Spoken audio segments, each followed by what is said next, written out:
Boa tarde a todos vocês, começando mais uma transmissão aqui no canal do Conde, Coletivo do Conde. Eu estou aqui com esse rapaz simpático aqui, o Rogério Dutra dos Santos, professor de Direito Constitucional. Eu vou ler aqui a biografia do Rogério Dutra rapidamente para vocês, mas antes eu quero saudar, agradecer, a gente estava conversando aqui no bastidor e vai ser quente a conversa hoje aqui. Vamos falar do Lava Jato, vamos falar dessa herança que a gente tem no mundo da justiça no Brasil, da justiça criminal, que você pesquisou tanto, né? E pode falar com muita propriedade. Então, preparem-se, porque vai ser um papo muito importante para todos nós. Estamos ao vivo também aqui pelo Grupo Prerrogativas, pelo canal do Prerrogativas, canal do Conde, Twitter, Facebook, Rogério Dutra. Seja muito bem-vindo. Obrigado por atender o nosso pedido e vir aqui para a gente conversar sobre o lançamento do seu livro, entre outras coisas também, que nós vamos falar aqui. Seja muito bem-vindo. Obrigado, Gustavo. Prazer estar aqui contigo. Muito bom. Olha só, o Rogério, Rogério Dutra dos Santos, formado em Direito pela Universidade de Salvador. Como é que é o nome? É a UXAL, né? Universidade Católica. Era universidade, já esculhambaram lá e deixou de ser universidade. Né? Deixou de ser universidade? Formado em Direito, mestre em Direito Público pela UFSC, Universidade Federal de Santa Catarina, doutor em Ciência Política pela UPERJ e atualmente é professor de História Constitucional Brasileira da Universidade Federal Fluminense, um dos coordenadores do Centro de Estudos sobre Desigualdades Globais, professor do mestrado em Justiça Administrativa e membro da Associação Brasileira de Juristas pela Democracia, a BJD. Foi membro da Comissão da Verdade do município de Niterói e coordenador do mestrado em Direito Constitucional da UF, Universidade Federal Fluminense, entre 2011 e 2014. Rogério, conta para a gente aqui como é que é esse trabalho da Centro de Estudos das Desigualdades Globais e como é que foi a experiência da Comissão da Verdade em Niterói, que é onde você está, de onde você está falando nesse momento. Como é que foi isso? Olha, Conde, o CDG ele foi um projeto que nós, eu e outro professor do Direito, o professor Douglas, encampamos junto com professores da História da UF. Tá? Então, nós recebemos de herança a biblioteca do Instituto Fernando Brodel, de Nova York. E junto com a biblioteca deles, que veio para a UF, nós recebemos também toda uma rede de pesquisas e de contatos nos 5 continentes que trabalham com a ideia de analisar a articulação dos movimentos sociais progressistas no mundo inteiro. Então, o nosso centro ele se planeja como uma espécie de articulador global de pesquisas, de estudos e de movimentos sociais progressistas a partir da lógica crítica, historiográfica, marxista, de sistema mundi, pensado originalmente pelo Fernando Brodel. Hoje em dia, nós estamos funcionando há um ano, já temos uma sede lá no Centro de Ciências Sociais da UF, e temos professores da geografia, da sociologia, da ciência política, da história e do direito. Tá? A ideia agora é realizar um conjunto de pesquisas sobre a movimentação do corpo social, né, da população da cidade de Niterói, e ver quais são os movimentos e como esses movimentos podem ser integrados com movimentos semelhantes de outros lugares do mundo. Tá? Então, hoje nós estamos fazendo um conjunto de pesquisas já financiadas pelo poder público, inclusive pela própria Prefeitura de Niterói. Nós ganhamos alguns editais de fomento, e em breve nós vamos estar expondo aí alguns resultados dessas pesquisas e algumas articulações também em forma de seminários, congressos e publicações. Tá? A Comissão da Verdade de Niterói ela foi muito importante, porque ela estava atrelada à Comissão Nacional da Verdade à época que ela foi estabelecida lá pela presidência Dilma Rousseff, e eu comecei essa atividade em 2013, e uma das minhas funções na comissão foi levantar um arquivo histórico que nunca tinha sido examinado ainda dentro da própria Universidade Federal, e um arquivo deixado pela própria ditadura. Durante todo o período ditatorial, especialmente entre 68 e 83, algumas universidades brasileiras, como a própria Universidade Federal Fluminense, elas foram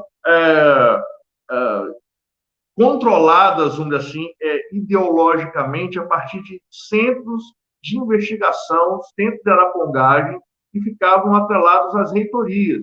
Então, muitos dos reitores que passaram pela Universidade Federal Fluminense, eles ficavam subordinados política e administrativamente a arapongas que estavam vinculados ao Sistema Nacional de Inteligência, o SNI. Tá? Então, o SNI ele criou essas assessorias de segurança de informação dentro das universidades, algumas universidades grandes, né, como a UF, e ali eles investigavam funcionários, professores e alunos, tentando coagir, impedir os movimentos políticos contra a ditadura na época, porque um ponto importante, Conde, da ditadura em relação à universidade pública é que a ditadura queria privatizar a universidade. Eles estavam recebendo um modelo de ensino universitário vindo dos Estados Unidos, que queria privatizar tudo. Então, os alunos foram... Não conseguiram, mas muito devido à luta dos alunos, à organização dos alunos, que depois veio dar nas lutas pela anistia e nas lutas pela abertura política. É tudo isso ligado historicamente. Rogério, deixa eu aproveitar e perguntar, que isso me interessa muito, inclusive ao público aqui que está chegando fortemente aqui, agradeço a presença de todos, daqui a pouco eu vou ler algumas mensagens aqui no bate-papo, mas me chama a atenção Niterói ter uma comissão da verdade específica. Por que razão? Quer dizer, porque justamente essa questão das universidades? Também, Conde, mas Niterói, nos anos 60, era um polo central de organização do movimento sindical do estado do Rio de Janeiro.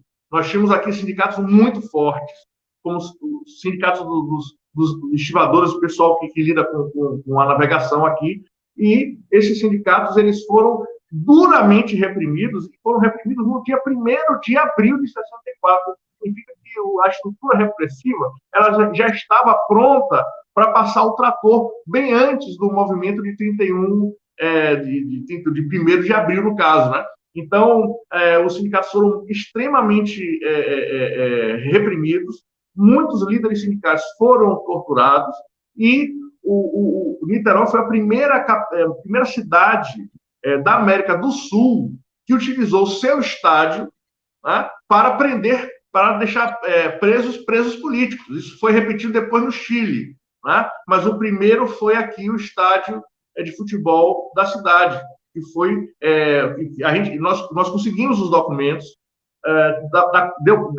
dão conta de que mais de 300 pessoas passaram durante um período de tempo, porque o estádio ele servia como distribuição para as prisões do DOI-CODE, do DOPS, etc. Entendeu?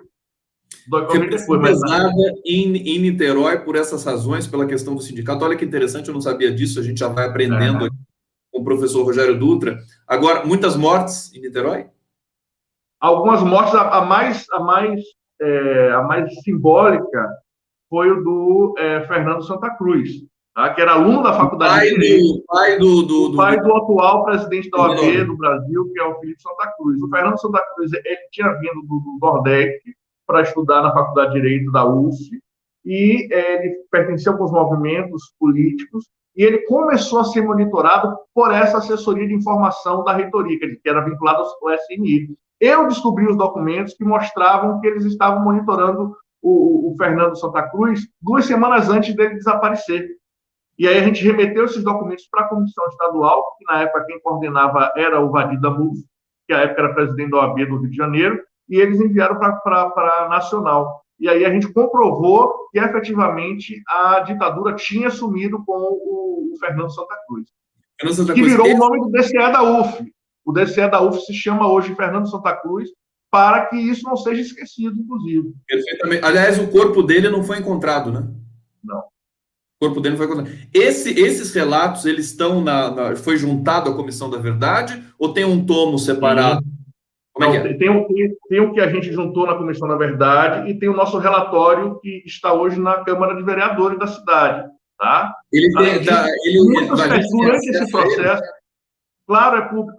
A gente tinha inclusive um site, porque um dos membros da comissão foi o vereador que propôs a realização da Comissão de Niterói, que foi o vereador Leonardo Giordano, que era do PT à época, hoje está no PCdoB. o Leonardo Jordano ele se reelegeu vereador e hoje é secretário de Cultura da cidade. Tá? E o Léo ele fez toda a divulgação disso, a gente criou um site, a gente era vinculado a uma secretaria da cidade para ter liberdade para circular e fazer as pesquisas. Tá? Isso gerou também um sem número de pesquisas dentro da própria universidade, não só na Faculdade de Direito, no mestrado em Direito Constitucional, na graduação, vários alunos, inclusive, participaram da pesquisa de arquivo dentro do arquivo histórico da universidade para nos ajudar a coletar os dados sobre os movimentos. O que é muito interessante, Conde, por exemplo, nós não teríamos essa memória textual se a própria ditadura não tivesse encarregado de pegar os panfletos, os cartazes. Nós temos lá cartaz de show de Ivan Lins, do MPB4, Chico Buarque, isso tudo em cartaz da época, porque eles aprendiam e guardavam bonitinho. Né? Então, a gente percebeu que a luta política dentro da universidade foi muito grande, foi muito articulada.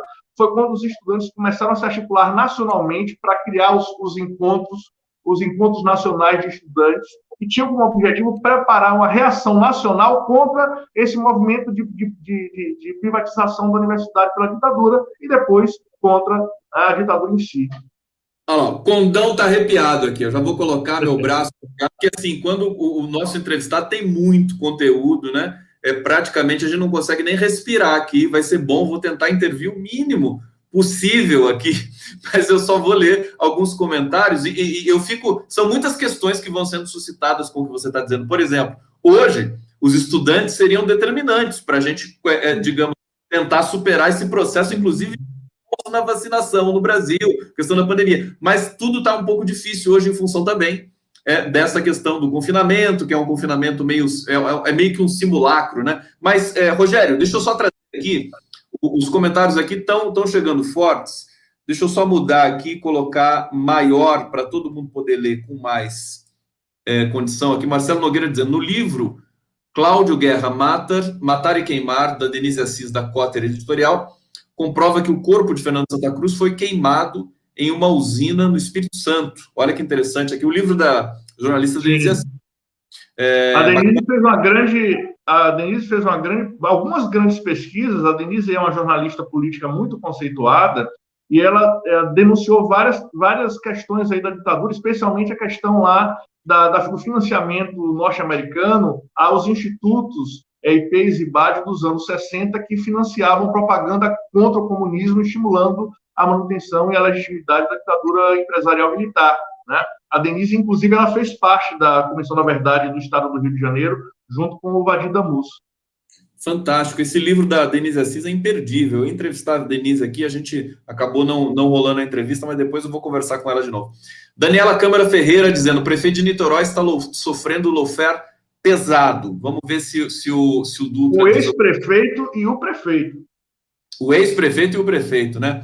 Vanessa Pedrosa, obrigado aqui pelo carinho. Antônio Celso Miliciano, que hoje ocupa o cargo de presidente, disse que sabe onde está o corpo do Fernando Santa Cruz, né?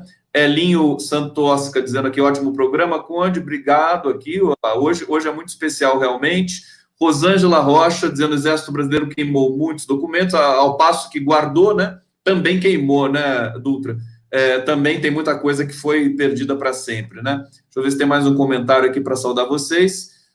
Bom, enquanto a gente está aqui conversando, estão votando a PEC hoje, a PEC que retira o financiamento pelo PIS, pelo PASEP, do BNDES, estão financiarizando toda a produção brasileira, acordem.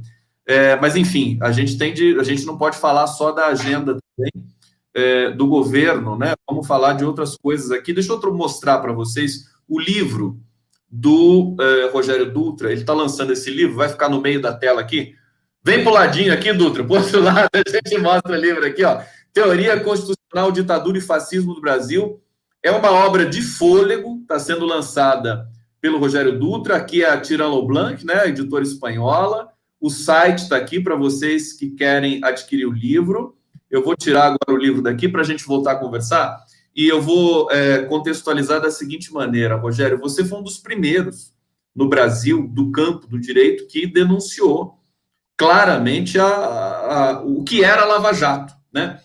E isso está transversalizado aqui no teu livro, mas eu queria que você explicasse para a gente o seguinte, que a Lava Jato não é nenhum ponto fora da curva, quer dizer, ela é simplesmente a expressão máxima dessa justiça criminal que se espraia pelo país. Explica um pouquinho para a gente isso e explica a tua reação quando as mensagens lá dos procuradores vieram à tona, quer dizer, se aquilo te surpreendeu, ou se, enfim, como você diz, aquilo já estava realmente no script da prática jurídica nesse campo no Brasil.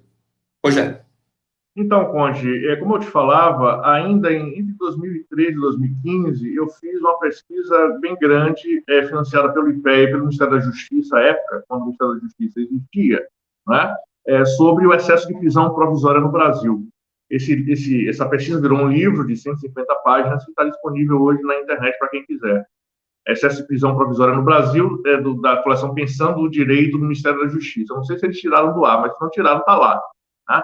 Então, nessa pesquisa, nós comparamos dois estados completamente distintos da federação, que era Santa Catarina e Bahia, para verificar qual era a prática judicial no tratamento dos processos criminais de furto, roubo e tráfico, que eram assim, os 3 tipos penais que mais entopem os presídios brasileiros. Tá? Então, você diz assim, mas tráfico, então, tem um monte de gente presa por tráfico. Mas não é qualquer tráfico. Não é tráfico internacional de drogas. Naquela época que nós fizemos a pesquisa, o sujeito processado criminalmente por tráfico internacional de drogas equivalia a 0,6% do total daqueles que eram presos por tráfico. A maioria absoluta era aviãozinho preso em flagrante delito pela Polícia Militar. Esse flagrante delito aí, a gente tem que ter toda a discussão sobre isso.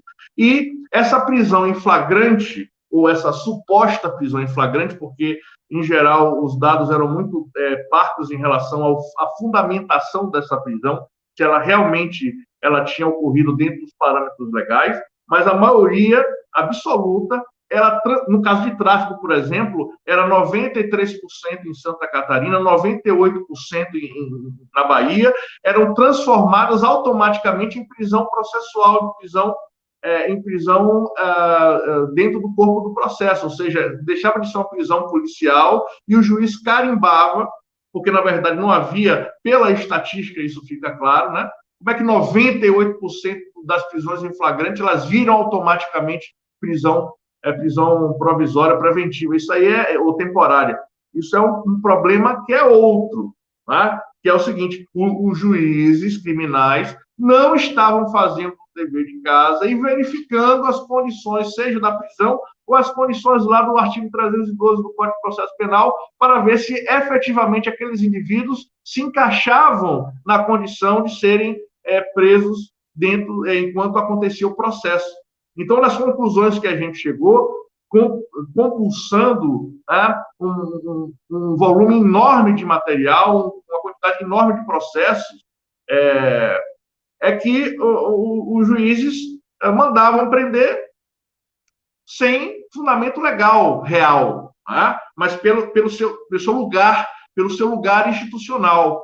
Então, a conclusão geral, Conde, para resumir, aqui aquela pesquisa nos trouxe, é que a maioria dos presos brasileiros, na época, era 47%, eram presos provisórios, ou seja, presos sem culpa provada, presos sem condenação. Né? E muitos deles ficavam presos e os seus processos eles chegavam ao fim sem que eles fossem soltos, sem que eles sequer fossem ouvidos. Então, a gente, olhando para o sistema penal, a partir de dados concretos, de dados estatísticos, a gente podia afirmar, naquele momento histórico, que a maioria dos casos ali eram casos em que juízes, promotores, policiais se comportaram criminosamente, prendendo pessoas sem o devido processo legal, sem o devido motivo legal para prender aquelas pessoas.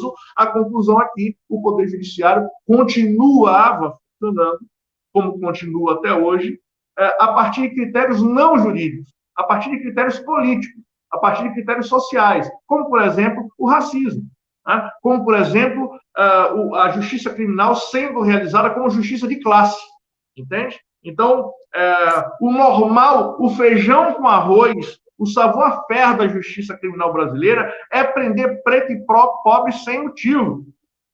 Isso tem a sua funcionalidade econômica, inclusive. Tem a sua funcionalidade simbólica, semiótica, como você gosta de dizer, e também tem a sua funcionalidade econômica. E a Lava Jato é apenas uma sobreposição dessa estrutura voltada para a criminalização das esquerdas.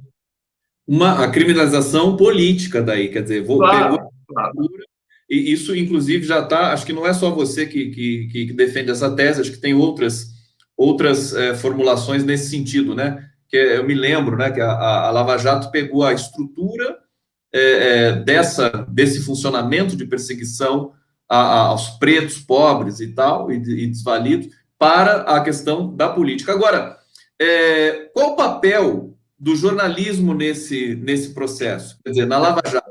Eu já vou dar esse salto com você, porque eu acho que é interessante. Porque, da mesma maneira, a imprensa brasileira também recrimina, também é racista, também está nesse escopo aí Então, desse atrasado. Mas, caso da Lava Jato... Como é que funciona o processo de legitimação, de justificação dessa justiça racista numa sociedade aparentemente moderna, desenvolvida, industrial, urbana, né? Através do meio de comunicação de massa? Então, nos últimos 50 anos, pelo menos, desde os anos 70, você vai ter uma legitimação dessas arbitrariedades pelos jornais, pelos programas de televisão. Né? Nos anos 90, o mais famoso era o Aqui e Agora. O sujeito ele é apreendido pela polícia militar, ele é apresentado na televisão como suspeito, como criminoso. Não tem nem processo aberto ainda. Então, isso vai naturalizando a ideia de que a justiça está funcionando, que a polícia está funcionando, quando na verdade, os meios de comunicação, eles utilizam a técnica, Conde, que você deve conhecer. Eles pegam casos exemplares, é o sujeito que matou a mulher, é o sujeito que furtou o pão no supermercado,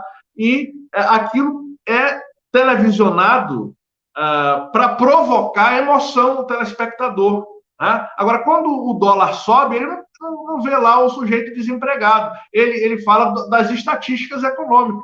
Então, você tem um tratamento semiótico distinto entre como a justiça criminal funciona e como a economia do país funciona. Uma é tratada emocionalmente, a outra é tratada racionalmente para retirar o elemento emocional presente nela. Agora, se você vai tratar a justiça criminal racionalmente, você vai ver um monte de coisa errada acontecendo.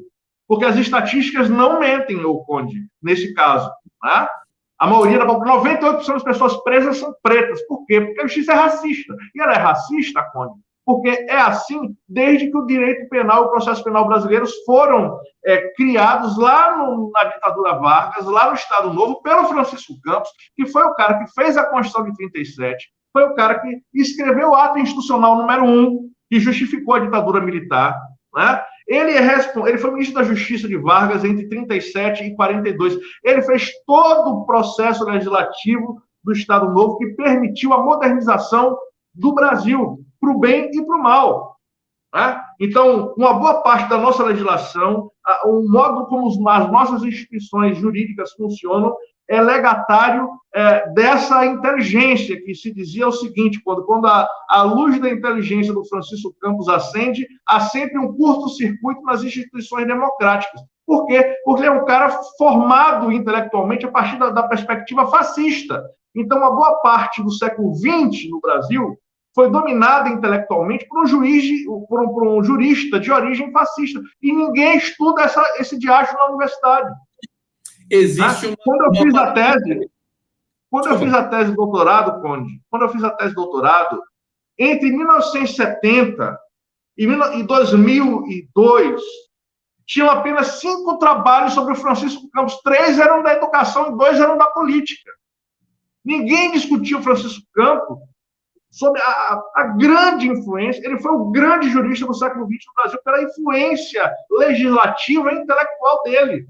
Os juristas da ditadura militar, da ditadura empresarial militar, são copiões dele, não trazem nada de novo. Tá? Se você perceber, o Francisco Campos ele escreve o preâmbulo do ato institucional número 1 em 1964. Ele morre em 68. E o ato institucional é o canto de cisne dele, e depois ele se recolhe e não participa da vida pública. Já estava recolhido antes, né? Mas o ato institucional número 2, o número 3, o número 4 e o AI-5, todos eles copiam as ideias que estão no AI-1. Eles aprofundam a repressão, obviamente, mas dentro da lógica que o Francisco Campos tinha estabelecido ali. E essa lógica, ela domina o pensamento jurídico nacional para além desse momento histórico de prevalência do pensamento do Campos, que vai de 37 a 68 até 85, que acaba a ditadura, vamos dizer assim, né? 88, depende dos historiadores. Então, é praticamente todo o século XX dominado por essa inteligência. E ninguém estuda esse negócio. Aí eu falei, vou ter que estudar isso. Né? Queria até fazer outra coisa. Né? Mas não deu. Eu descobri aquilo ali, eu falei, eu tenho que estudar esse negócio. Nesse sentido, o teu trabalho é pioneiro, quer dizer... Ele é.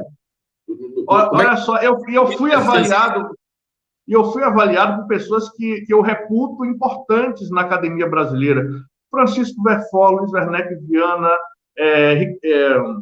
o próprio Zé Murilo de Carvalho e outros intelectuais, né?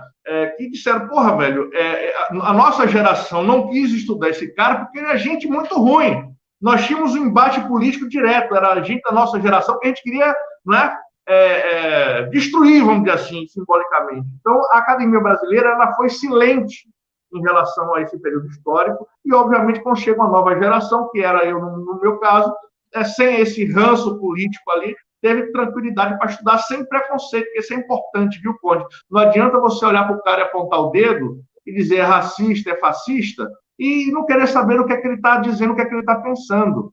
Você tem que realmente ler as pessoas com cuidado, e foi isso que eu tentei fazer. Ô, Rogério, eu queimou uma lâmpada aqui nesse momento, me tá com um mau contato aqui, aí eu fiquei com essa cara soturna aqui, parece uma coisa meio assim, eu tô lembrando do programa do Antônio Abujanra, lembra, do Provocações? Sim, claro, ensaio. Ah lá, voltou a luz, agora não vai dar para eu fazer a brincadeira. Eu ia perguntar para você assim, Rogério Dutra, o que é a vida? Como diria o Antônio Abujanra, né? O que é a vida? O que é o direito, né? O que é, aliás, o que é o direito no Brasil? Você está dizendo aí dessa herança fascista, né? Não é surpresa também que o Bolsonaro tenha brotado dessa estrutura toda, né? Agora, o que explica para você que nós tenhamos tido, com o perdão da locução pleonástica, nós tenhamos tido governos democráticos e que trouxeram, inclusive, processos como a Comissão da Verdade que você participou. Esse foi o ponto fora da curva no Brasil? Diga para mim. Esse foi. O Brasil, a história da República Brasileira é uma sucessão de golpes, desde a proclamação da República, que foi um golpe. Né? O governo provisório de Vargas, outro golpe. Né? Estado Novo, outro golpe. A eleição do Juscelino, tentativa de golpe, desbaratada pelo Marechal Lodge. Foi um simulacro, né? Foi uma coisa estranha. Não, veja bem, eu dou essas aulas lá de história constitucional, o pessoal fica assim, porra, mas não sobra nada? É difícil. E a própria Constituição, que hoje nós devemos olhar para a Constituição com muito cuidado, né? Porque ela veio num histórico de ser vituperada desde 88. Por quê? Porque ela, de alguma forma, passaram coisas interessantes ali. Direitos sociais, direitos políticos, de forma mais... 88 é muito elogiada, né? Enfim, por pessoas... Não pelos meios de comunicação de massa. Esse é o ponto que a gente estava conversando antes, né? Você tem os meios de comunicação de massa atuando para criminalizar a população negra e pobre há 50 anos, vem a Lava Jato se utiliza do mesmo modus operandi que vai ser capitaneado pelos meios de comunicação. Um dos textos que eu trabalho aí nesse livro analisa exatamente o deslocamento do poder de dizer o direito do judiciário para a imprensa. A imprensa condena antes e o juiz é obrigado, ele é pressionado pela mídia, se não fizer isso de boa vontade porque ele já é conservador, tá? Ele é obrigado pela mídia a condenar o cara que a mídia já condenou. Tá? Acabou a coragem dos homens e das mulheres públicas. nas instituições jurídicas brasileiras. O pessoal hoje está acovardado, acocorado, tá? Inclusive o próprio STF. Eu posso falar isso porque eu não sou advogado, eu sou professor de dedicação exclusiva. Alguns colegas advogados, eles não podem falar porque eles advogam no STF. Mas a real é essa, né? Nós temos hoje, sempre tivemos, né? E eu não gosto muito desse termo lawfare, não, viu, o Conde? Eu sei que a esquerda toda está utilizando, mas eu acho que é um termo norte-americano, eu não gosto. Né? Eu prefiro o termo correto, que é justiça política. Né? A justiça política é do que se trata. Tem um livro clássico do Otto Heimer, que era um jurista e cientista político alemão vinculado à escola de Frankfurt, né? Que em 1968 publicou, né, uma tese sobre como se constitui no capitalismo, na modernidade capitalista, a justiça. Né? Ele analisa, vai para os romanos e volta para cá e tal, e monta a seguinte tese, que é uma tese de origem marxista, que o Estado capitalista ele precisa das instituições do direito, uma superestrutura necessária para legitimar, não só para legitimar, mas para organizar o desenvolvimento da ordem econômica capitalista. Quando você ouve falar na faculdade de segurança jurídica, certeza jurídica, isso quer dizer o quê? Que as normas jurídicas vão garantir o correto e o regular, a correta e a regular circulação de capital, né? Para que haja a tranquilidade do sujeito poder acumular. Ele não pode acumular se o presidente muda o imposto de circulação de um dia para a noite o tempo todo. Precisa ter uma estabilidade das expectativas econômicas. Quem garante isso na modernidade política é o direito. Tá? E o direito, portanto, ele tem como função básica, basilar, não é garantir a segurança pública. Isso é conversa para boi dormir. Até porque não garante. A nossa polícia militar matando mais que qualquer coisa no mundo, além de guerra. Não garante segurança pública. As crianças estão sendo mortas nas portas das suas casas aqui no Rio de Janeiro. Então, isso não é garantir segurança pública. A função primordial do sistema normativo repressivo é garantir essa estabilidade e reprimir quem vai ficar na frente atrapalhando. Então, aí o Otto Heimer diz o seguinte: a justiça política ela é um instrumento político utilizado pelas classes dominantes para eliminar a concorrência e para eliminar aqueles que são contrários aos seus interesses. Esse é o ponto. E a justiça política. Isso, interessante, porque daí todo o espectro jurídico no mundo todo se coloca como um produtor de verdade, né, e desse controle todo, e é o lugar mais seguro realmente para o neoliberalismo operar, para o fácil neoliberalismo, o neofácil liberalismo, junto com o fascismo, digamos assim, né, o neoliberalismo junto com o fascismo. Eu estou colocando aqui, gente, o nome do livro do Rogério aqui, Teoria Constitucional, Ditadura e Fascismo no Brasil. Se você colocar no Google, você vai achar facilmente, vai ser direcionado para a editora Tirant Leblanc. Eu coloquei também o endereço do site da editora aqui, mas dentro da editora você precisa pesquisar o livro do Rogério, é mais fácil ir pelo Google. E o que mais que eu ia dizer disso aqui? Bom, eu vou para o bate-papo e dizer também, esse livro pode ser comprado também, ele está digital também? Tá. Pode ser adquirido na forma digital também. Na forma digital também, né? É bom lembrar que esse livro ele foi patrocinado pelo Instituto Declatra, Instituto de Defesa da Classe Trabalhadora, tá? Foi o pessoal o pessoal lá que estimulou que eu publicasse esse livro. Na verdade, são um conjunto de estudos que eu fiz nos últimos 20 anos, publiquei em alguns lugares, outros são inéditos, outros já estão publicados, e que eles formam um corpo de explicação desse conjunto de pensamento constitucional ditatorial e fascista no Brasil. Tá? É muita coisa. Tem muita história interessante para contar. É uma obra importante, gente. O Wilson Ramos Filho, nosso querido amigo Xixo, é o prefaciador do teu livro. O prefácio dele está muito bonito. E eu ia dizer aqui, antes de ir para o bate-papo, e digo agora, que, na verdade, lawfare é o nosso viralatismo, né? Quer dizer, quer chamar a justiça política com o nome em inglês. para dar. Seria para dar um aspecto técnico, né? Ou então para convencer o outro lado, que é mais deveria ser mais subserviente, mas aí as subserviências se confundem, né, Rogério Dutra, de uma certa maneira. Deixa eu É trazer o aqui. Graciliano Ramos, que eu coloquei aí como minha epígrafe. O Graciliano Ramos diz lá na Memória do Cárcere, né, que é o Memórias do Cárcere, que é o livro dele póstumo, o seguinte, que aqui nós temos um fascismo tupinambá, tá entendendo? Então, não adianta inventar muita história de fora, não, que a gente tem a nossa realidade aqui, que já é rica o suficiente. E o momento é o mais estranho da história, né? A gente vai falar um pouquinho sobre isso na sequência. A gente está passando nesse momento, não é trivial, né? Aurélio Galvão dizendo: o fascismo é o filho do capitalismo, é um fenômeno do século XX, recente, portanto, muita gente fazendo comentários longos aqui. Vamos ver se eu consigo trazer na medida do possível. Adriana Cristina: família de classe média da maioria parda, mistura de raças brasileira, deixa os filhos com estudo.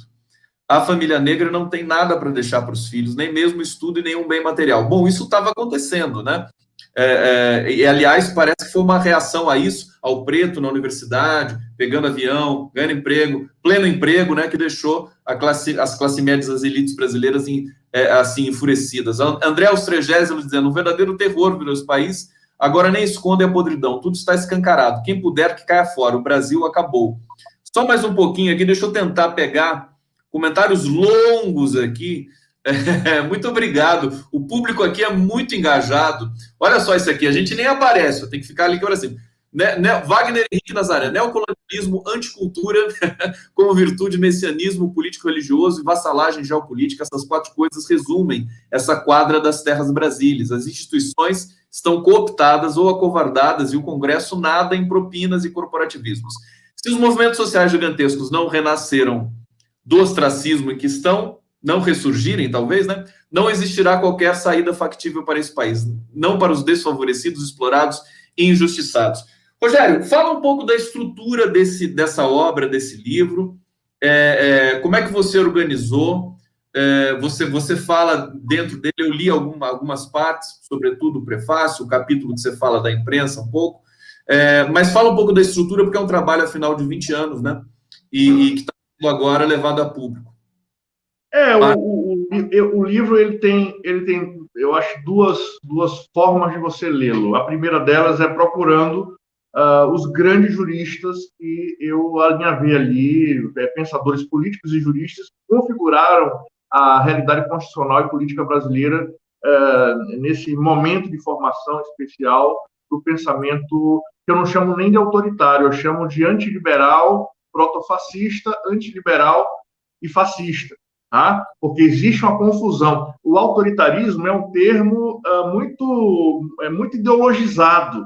Né? Geralmente, autoritário é aquele Estado que é distinto do Estado de perfil liberal. E quando eu vou estudar tanto os autoritários do final do século XIX, início do século XX no Brasil, quanto os que eu chamo de antiliberais e protofascistas dos anos 30, 40 em diante, a gente tem uma diferença muito importante, onde que é a seguinte: os nossos antiliberais protofascistas, eles tinham uma plena consciência que eles precisavam de um projeto de sociedade para enfrentar a ascensão política da classe trabalhadora.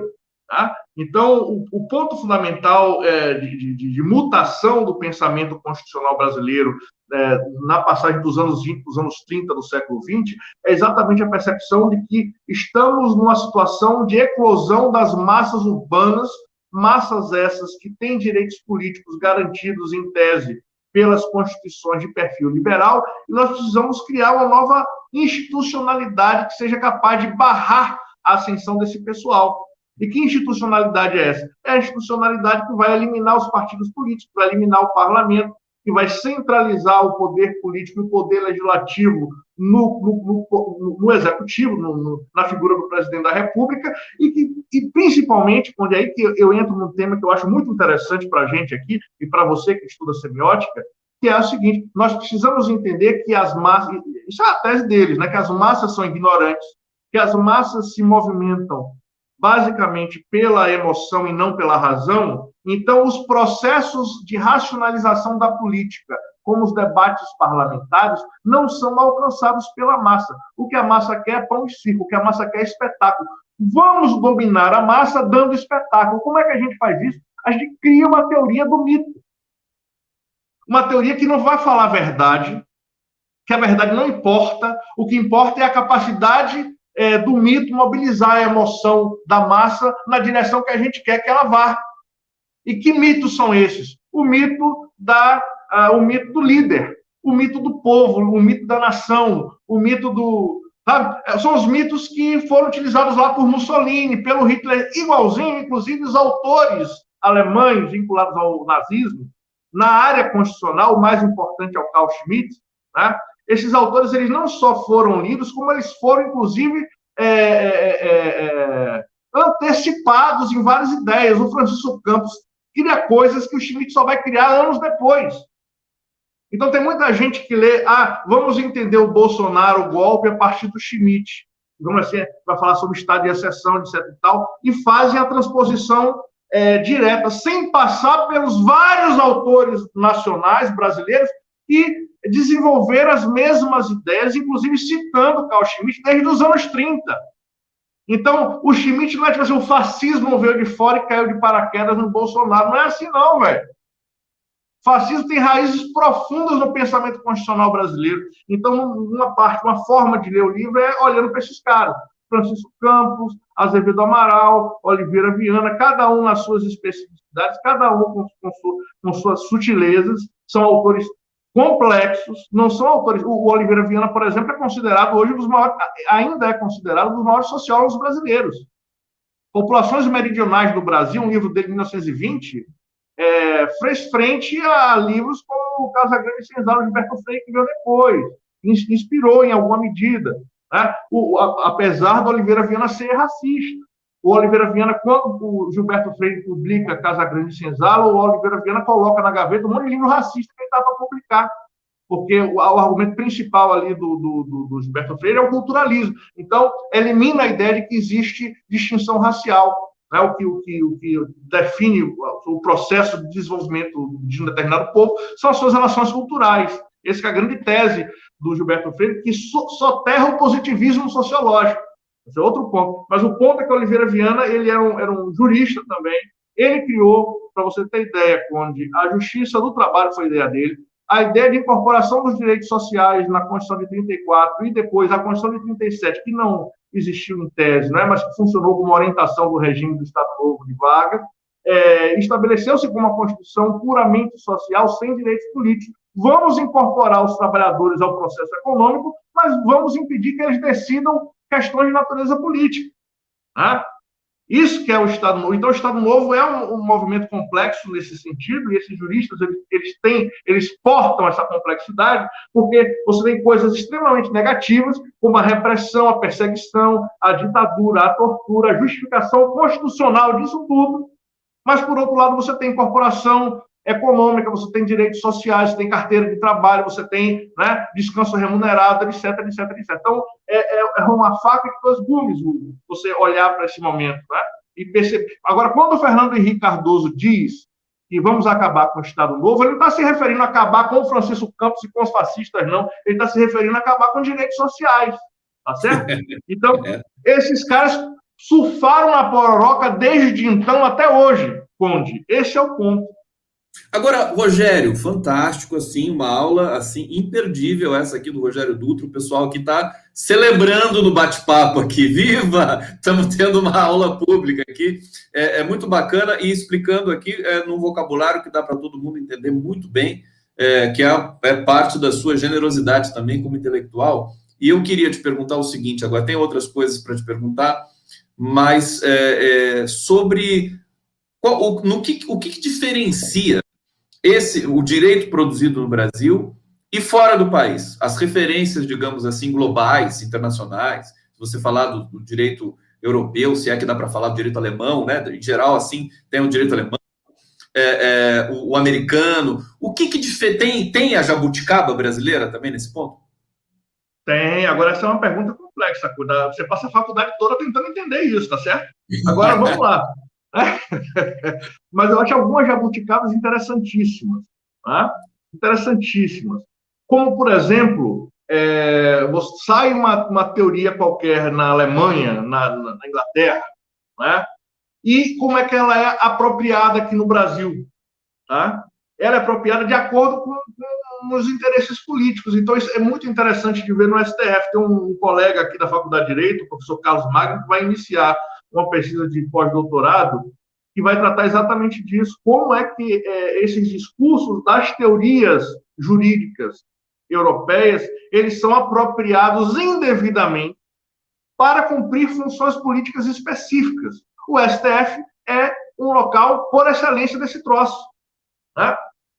Vou pegar um ministro qualquer, Barroso, Luiz Roberto Barroso. Ele inventa, ele bota conteúdo em conceito que não tem lá, entendeu? Ele distorce conceito. É um negócio brutal, Conde. Então, é preciso um certo nível de compreensão, de sofisticação, para perceber como esses caras eles engambelam todo mundo. Tá? Então, por isso que quando a gente fala que a Lava Jato é ilegal, que os lavajatistas são criminosos, esses promotores, procuradores, um juiz, a outra juíza lá, o TRF4, eles estão violando explicitamente as regras de processo penal, de direito penal, porque o ponto deles é político. O ponto deles é político. Né? O sistema judicial, vinculado a essa perspectiva, ele funciona politicamente, não dentro das regras do direito. Tá? E é muito interessante, porque na Alemanha nazista era assim também, Conde. Você tinha o que o Ernest Frankel, que era um autor daquela época, dizia o seguinte, o Estado duplo.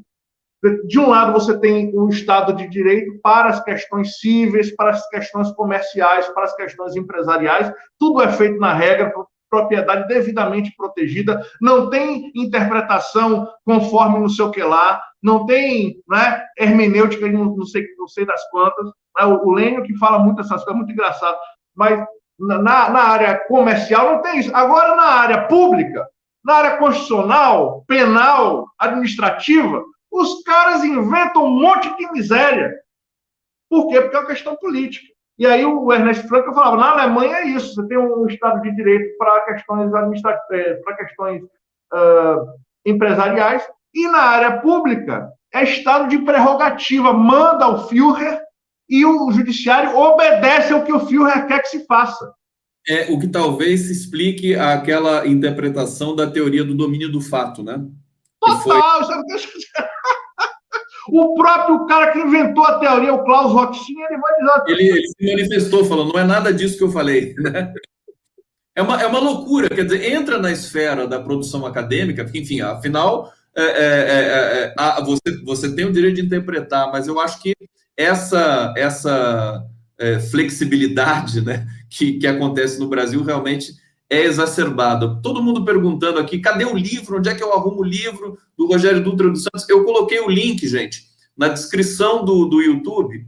Você tem o link do livro. Depois eu vou colocar nas minhas redes, para todo mundo ser encaminhado lá para a editora Tirano Blanche, o livro do Rogério Dutra. Vou colocar mais uma vez aqui o título do livro, Teoria Constitucional, Ditadura e Fascismo no Brasil. Eu vou insistir, Rogério, para você responder para a gente sobre a questão desse ponto fora da curva, num país de golpes, de fascismo, de um direito aparelhado, né, desde sempre. Como é que se eclodiu um momento de luminosidade democrática como a gente viveu a um período anterior, se é que você considera um período de luminosidade democrática, enfim, em que tivemos problemas, mas tivemos muitos avanços, né, dentro do sistema quase que neoliberal que o Brasil vivia também, naquele momento, o capitalismo brasileiro, mas muitas pessoas tiveram acesso à educação, passaram a ter acesso à energia elétrica, coisas básicas assim. Quer dizer, o que explicaria isso? O Brasil, você falou, país de contrastes, e é mesmo. Ao mesmo tempo que você tem o horror, você tem coisas super interessantes, né? Como é que você lida com essa, assim, quase que uma pergunta pessoal, né? De ordem, assim, da sua experiência com esse momento que a gente teve no Brasil. Eu não tenho legitimidade pública para falar pessoalmente, eu falo a partir da ciência política ou da teoria constitucional, tá certo? Em termos de teoria política, de sociologia, de história política brasileira, O que eu considero o fenômeno mais interessante no final do período ditatorial, empresarial militar, é bom que se lembre sempre que é isso, né, que a ditadura militar não é puramente militar. Isso é muito interessante, viu, Cone? Você tem, por exemplo, a Escola Superior de Guerra, que funcionou entre 48 e 64, ela formou 5.700 e poucos alunos, metade eram empresários, formados na Escola Superior de Guerra, ou seja, doutrina de segurança nacional, paulos comunistas, etc, etc. Então, havia uma imbricação muito forte da legitimidade das Forças Armadas como interventora política, o que nenhuma Constituição prevê isso, né? Nem as Constituições da ditadura prevê, né? O que está prevendo isso ali eram os atos institucionais, e as classes médias, né? Então, quando a ditadura começou a implementar um receituário neoliberal vindo de fora, atingindo, acossando as classes médias, especialmente com essa questão da universidade, as classes médias reagiram. Não foi só porque estava matando estudante, não, também por isso, mas a questão econômica sempre foi fundamental nesses movimentos de largo curso. Então, a reação das classes médias a um regime que não se legitimava mais por conta do fracasso do tal milagre econômico, é que vai levar as Forças Armadas, a ditadura, né, o regime ditatorial, a entender que eles tinham que sair de cena. O processo de transição, alguns autores, como o professor Florestan Fernandes, o próprio Luiz Werneck Viana, vão dizer o quê? O processo de transição foi uma transição inacabada. Por quê? Porque ela não rompeu com os princípios e com os interesses e com as classes dirigentes que estavam operando o regime ditatorial empresarial militar. Houve o quê? Uma transição com a permanência. Né? Esse pessoal não foi julgado, não foi processado nos seus crimes, nada disso. Inclusive, a própria ditadura é que organizou o processo constituinte. Vários senadores eram senadores biônicos indicados pelo ditador de plantão para participar da Constituinte 87. Então, nós não fizemos o dever de casa histórico. Isso é importante que se diga. E isso tem como consequência, Conde, a permanência dessas práticas institucionais violentas e fascistas das instituições da justiça brasileira, da justiça criminal brasileira. Tá?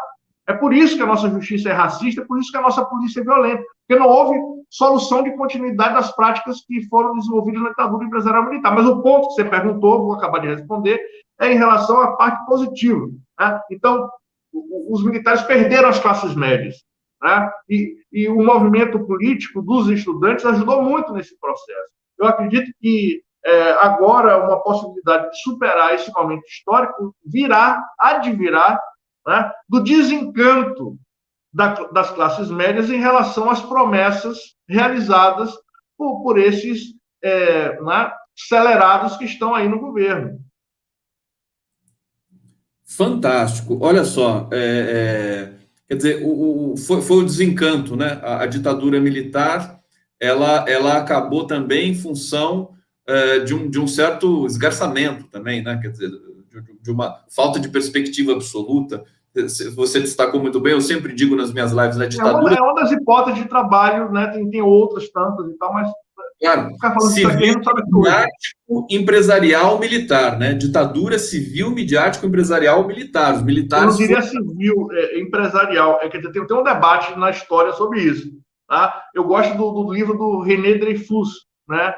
1964, que é um livro que assenta as bases teóricas sólidas para enfrentar o que foi a ditadura empresarial militar. É um livro que foi escrito no começo dos anos 80, ele era professor de ciência política da UF, da Federal Fluminense, e chegou a ele as caixas com as CPIs do IPES e do IBAT, que tinham sido tentado fazer no Congresso Nacional nos anos 60, antes do golpe.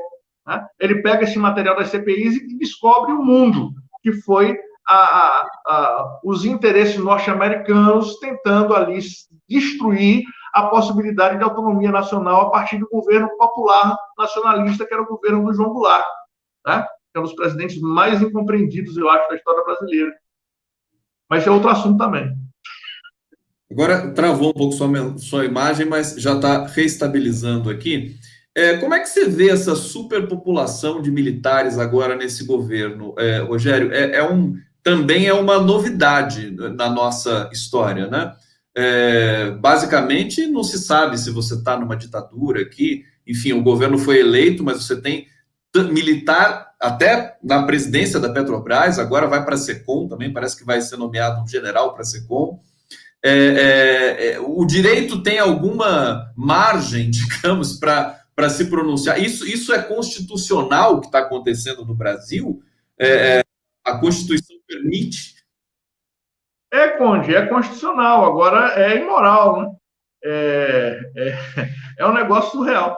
Eu acho que entender os militares é um bom caminho. Tá? Eu gosto muito de um texto, que não é um texto acadêmico, é um romance, é meio romance, mas é uma biografia de um cara que foi militar e foi comunista, que era o Nelson Werneck Sodré. Tá? O Nelson Werneck Sodré tem vários livros que ele conta a trajetória dele dentro das Forças Armadas. E como as Forças Armadas perceberam. Um ponto de inflexão foi a intentona comunista. Foi a tentativa lá do Prestes de derrubar o governo Vargas em 1935. Tá? Os militares, nesse momento histórico, eles perceberam que eles não podiam ter fissura ideológica dentro da caserna. Então, eles expurgaram os comunistas das Forças Armadas e começaram a construir, vamos assim, um processo de unidade ideológica, flertando com os princípios fascistas, tá? E que construiu, vamos dizer assim, a trajetória daqueles que iriam se transformar nos generais do golpe de 64. Né?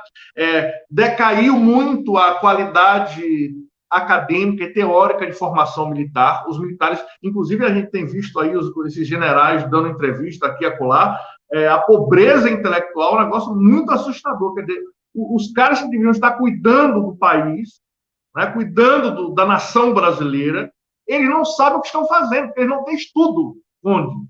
Né? A percepção deles o ministro da Saúde, que é um general, não sabe. Pelo amor de Deus! Mas aí, veja bem, o Bolsonaro é especialista em contratar e em convidar os mais inaptos.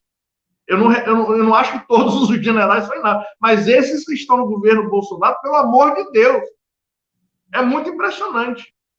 Né? E eu respeito muito as Forças Armadas, eu quero muito respeitar, porque eu acho que, né, em alguma medida, a gente tem instituições interessantes no país. Né? Como eu respeito muitos membros do Poder Judiciário, mas que o negócio está bagunçado, tá. O negócio está uma desgraça, Conde. Né? Então, essa refundação, não é? Como é que a gente refunda essas instituições? Tá? Aliás, como o movimento... Desculpa, deixa eu só fazer essa intervenção para dizer para você, a gente pode terminar nosso papo falando justamente disso, tentando olhar um pouco para o futuro, quer dizer, como operar com tantas distorções, com tanta destruição. Também a gente vê esse processo de agora, uma vacinação totalmente desorganizada, né? A vacinação foi interrompida em vários locais do país, o STF se pronunciando sobre tantas e tantas coisas, interpelando ministérios e o próprio governo sobre compra, sobre política, né? Sobre lockdown, que o Brasil simplesmente não pratica o confinamento. O Miguel Nicoleles, que é um dos nossos pesquisadores mais importantes, dizendo que o Brasil é o maior laboratório a céu aberto da Covid no mundo. Quer dizer, onde o coronavírus está à vontade, absolutamente à vontade. Então, a minha pergunta para você, no campo também, do próprio direito, da justiça, como é que a gente vai responder a tudo isso, né? Porque as coisas sanitárias e políticas no Brasil tendem, a meu ver, a piorar ainda um pouco mais antes de, quem sabe, começar a melhorar. Porque você citou em algum momento aqui também, existe uma espécie, eu costumo dizer, de uma covardia estrutural. Tudo é estrutural no Brasil hoje, né? Racismo estrutural, machismo estrutural, a covardia também é estrutural. Parece que está em todos os lugares e parece que ela é atávica, né? Ela domina as estruturas dos agentes públicos, né? Dos agentes políticos. Isso é planejado, Conde. Isso é um projeto, inclusive um projeto de educação, um projeto de universidade. Né? Antes dessa modificação da estrutura universitária, que pela primeira vez foi né, quando ela foi criada nos anos 30, já sob a influência do conservadorismo do Ortega y Gasset, por exemplo, que dizia que as universidades tinham que formar técnicos, o sujeito tem que aprender a apertar o botão, mas não precisa saber por que ele está apertando. Né? E até as reformas da ditadura empresarial militar. Então, o fato dos homens e mulheres com cargos públicos, com responsabilidade pública, não terem responsabilidade, isso é por conta da diáspora, da grande cisão, do grande espraiamento entre o conhecimento acadêmico e o conhecimento político e social brasileiro. Né? As pessoas se formam sem conhecer o Brasil, sem conhecer a história do Brasil, sem conhecer a realidade brasileira. Imagine o juiz, se for 23, 25 anos, o sujeito já é juiz, procurador da República e sai prendendo todo mundo sem saber. Né? Você vê o sujeito rindo quando o colega diz, mas vai destruir o Odebrecht, o cara começa a rir. Das maiores empresas do mundo, com milhares de empregos no mundo, e o sujeito rindo do poder que ele tem de destruir essas empresas, aquilo que o Foucault chamava de poder grotesco. O sujeito, ele é incompetente, ele faz rir, mas ele tem o poder de matar. Não é? É um negócio surreal. Surreal. Então, como é que se enfrenta isso? Eu acho que tem a ver com tudo isso que a gente conversou. Reforma da mídia, reforma da educação, participação política, estímulo para que a juventude conheça a realidade brasileira, não é? Então, tem um trabalho grande para ser feito aí e, obviamente, um dos locais, um dos vetores importantes é a educação pública. Por isso que ela está sendo tão atacada. Tá? Porque, conforme diz a professora lá da USP, a professora Deise Ventura, o projeto de vacinação é o de não vacinar. Existe um projeto, não é incompetência. Não é puramente incompetente. Quando o cara troca a Amazonas pelo Amapá, ele não está sendo incompetente, ele está realizando exatamente aquilo que o presidente quer que ele realize, que é não deixar as pessoas serem vacinadas. Tá? Então, a gente precisa entender isso, as pessoas precisam entender que a Lava Jato foi ilegal, foi criminosa. Então, tem muita coisa para ser compreendida. Tá? A gente faz a nossa parte. Nós, juristas, né? Nós, na academia, nas associações de juristas, estamos tentando fazer a nossa parte. Tá? E eu acredito que esse é o movimento que a gente pode fazer hoje. Tá? É o movimento que nos resta, vamos dizer assim. É o que nos resta. Eu tenho um amigo que sempre diz assim: o importante é continuar, você não pode parar, você não vai jogar a toalha, né? A gente pode ser minoria, nem sei se somos minoria. Muita gente diz que a minoria são dos fascistas, tudo mais, está na faixa de 30% e está caindo. O problema é que você tem uma estrutura viciada, né? E você tem vários problemas que são comuns a todos os setores, inclusive aqueles que são também progressistas. Você tem alguns vícios. Certamente, o Conde, quando eu defendi minha tese em 2006, já se vão quase não sei quantos anos, um colega meu disse assim, mas por que você está escrevendo sobre ditadura? Não vai acontecer mais? Eu falei, aham. É quase um prenúncio, foi quase um prenúncio. Quer dizer, a gente subestimou tudo, né, Rogério? A gente vem num crescendo assim, né? Não vão derrubar Dilma, não vai ter impeachment porque não tem condição. Teve. Não vai. O Lula não vai ser preso porque não cometeu crime. Foi. O Bolsonaro não vai ser eleito, ele perde para todo mundo no segundo turno. Ganhou. Não vai destruir a reforma trabalhista, né? Vai gerar empregos e tudo mais. Não, aconteceu exatamente o contrário. A gente está num processo que é semiótico, né? De discursivo. A gente acha que não vai acontecer o pior, não vai ter golpe. Está todo mundo dizendo que não, militar agora não é mais tempo de golpe militar clássico. Agora o golpe é híbrido. Mas se a gente continuar nessa toada, vai acabar havendo um golpe clássico, né?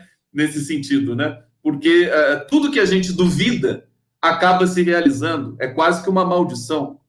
E ainda eu acho muito interessante como é que deve estar o ego do Fernando Henrique Cardoso, que foi um cara muito importante em todos esses golpes dos últimos 15, 20 anos. Tá? O Fernando Henrique Cardoso achou que ia ser o maior presidente do Brasil, perdeu para o Lula, e achou que ia destruir os direitos sociais, está perdendo para o Bolsonaro. Tá? Então, aquilo que a direita tradicional brasileira tinha que fazer de acordo com os interesses que ela defende, está se realizando através de um governo extremista, fascista, né? Através da violência. E isso não estou da nossa história desde sempre, Conde. A nossa história é a história de um capitalismo que se estrutura e se realiza através da violência. É o que o Florestan Fernandes chamava de autocracia burguesa no Brasil, que é outro tema fantástico para a gente entender o que está acontecendo. Mas é isso, a gente tem que lutar muito, não pode desistir da luta, e a nossa parte a gente tem que fazer. Rogério Dutra dos Santos, eu quero agradecer demais. Realmente eu estou aqui muito feliz de conversar contigo, de te ouvir. Estou agora, assim, muito curioso para ler, de fato, todo o teu livro. E quero dizer que a gente, se você permitir, vamos conversar mais algumas vezes aí na sequência, porque o público aqui ficou muito impressionado, gostou muito da tua presença, assim como eu. Para a gente disposição. Sobre outras questões também prementes no país. Quero agradecer imensamente, agradecer o público que nos acompanhou, dizer que às 19 horas eu volto com o historiador Fernando Horta e Rogério Dutra, mais uma vez, muito obrigado, realmente. Só avisar o pessoal, onde é que eu consigo o livro e tudo mais, eu vou soltar nas minhas redes daqui a pouco, depois da entrevista, mas ele já está na descrição do YouTube, você pode clicar ali no link, vai ser direcionado para adquirir o livro do Rogério Dutra dos Santos. Obrigado, querido. Obrigado a você, Conde. Um abraço, querido. Abraço para todo mundo. Valeu, gente.